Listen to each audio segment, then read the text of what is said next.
جانشین حضور تاج الشریعہ حضور اسجد میاں صاحب قبلہ کے بارے میں کچھ باتیں عرض کروں اور بہت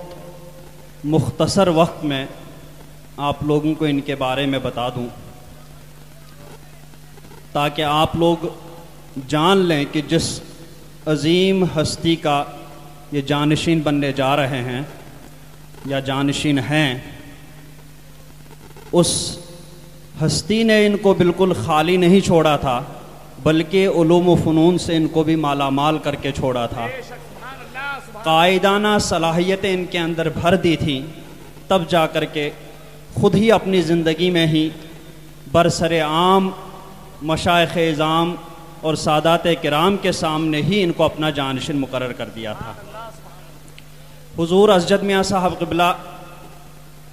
کا نام گرامی تو آپ کو معلوم ہی ہے، حضرت مولانا مفتی محمد اسجد رضا خان قادری بریلوی مدد ذلہ العالی۔ آپ بچپن ہی سے حضور مفتی اعظم علیہ الرحم و رضوان کے دست حق پرست پر بیعت ہوئے تھے، اور خود ہی فرماتے ہیں کہ ہم لوگ بچے تھے، وقتاً فوقتاً حضور مفتی اعظم کی بارگاہ میں حاضری ہوتی رہتی تھی تو ہم بچپن ہی میں تجدید بیعت کرتے رہتے تھے۔ پھر اس کے بعد جب تھوڑا بڑے ہوئے تو حضرت مولانا نظام الدین صاحب اور حضرت مولانا مفتی ناظم علی صاحب اور حضرت مولانا مفتی مظفر حسین صاحب سے ابتدائی کتابوں کی تعلیم حاصل کی، اور اسی اسلامیہ انٹر کالج سے پھر عصری تعلیم حاصل کی۔ اس کے بعد اپنے ماموں جان صدر العلماء حضرت علامہ تحسین رضا خان علیہ الرحم و رضوان کے پاس بڑی کتابوں کا درس حاصل کیا، اور پھر اپنے والد گرامی حضور تاج الشریعہ مدد ذلہ العالی سے منتہی کتابوں یعنی بخاری شریف، مسلم شریف اور تخصص فی الفقہ میں یعنی افتاء میں جو کتابیں اس وقت پڑھائی جاتی ہیں ان تمام کتابوں کا درس انہوں نے اپنے والد ماجد حضور تاج الشریعہ مدد ذلہ العالی سے حاصل کیا، اور حضور تاج الشریعہ نے ان کو صرف درسی کتابیں ہی نہیں پلائیں بلکہ ان سے ہٹ کر کے جو عشق رسول کا جام پلاتے آئے ہیں اسی عشق رسول کا جام پلانے کے لیے حضرت علامہ شرف الدین بوسیری کا مشہور زمانہ قصیدہ بردہ شریف اس کا درس بھی ان کو دیا، اور علامہ بوسیری ہی کے دوسرے قصیدہ جو قصیدہ حمزیہ کے نام سے مشہور ہے اس کی شرح علامہ ابن حجر مکی علیہ رحمۃ رضوان نے افضل القراء کر کے اس نام سے لکھی ہے، جو شرح حمزیہ کے نام سے مشہور و معروف ہے۔ اس میں بھی حضرت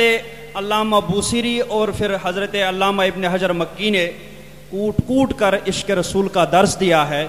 تو حضور تاج الشریعہ نے بنفس نفیس اپنی زبان مبارک سے حضور اسجد میاں صاحب قبلہ کو اس کا بھی باقاعدہ درس دے دیا تھا۔ سبحان اللہ سبحان اللہ۔ اور پھر اس کے بعد 2003 میں غالباً حضور اسجد میاں صاحب قبلہ نے پہلا فتویٰ لکھا، اور پھر 2006 میں حضور تاج الشریعہ مدد ذلہ علیہ الرحم و رضوان نے پہلے جماعت رضا مصطفیٰ کی صدارت ان کو سونپی تھی، پھر اس کے بعد مرکز الدراسات الاسلامیہ جامعۃ الرضا کی نظامت بھی انہی کے حوالے کی تھی، اور اس کے بعد شہر بریلی کے قاضی حضرت علامہ قاضی عبد الرحیم بستوی علیہ الرحمۃ والرضوان کا جب وصال ہوا تو ان کے بعد انہی کو بریلی شریف کا قاضی بھی مقرر فرما دیا تھا، اور پھر شرعی کونسل آف انڈیا جب قائم ہوئی اس کی بھی نظامت حضور تاج الشریعہ مدد ذلہ العالی نے انہی کے سپرد کی تھی، اور حضور تاج الشریعہ مدد ذلہ العالی اور علیہ الرحمۃ والرضوان نے اپنی زندگی میں ہی دیکھا کہ حضور اسجد میاں صاحب قبلہ نے یہ تمام ذمہ داریاں بحسن و خوبی نبھائی تھی، اور اتنا ہی نہیں جامعۃ الرضا میں خود لے جا کر کے اپنے سامنے مشکات شریف کا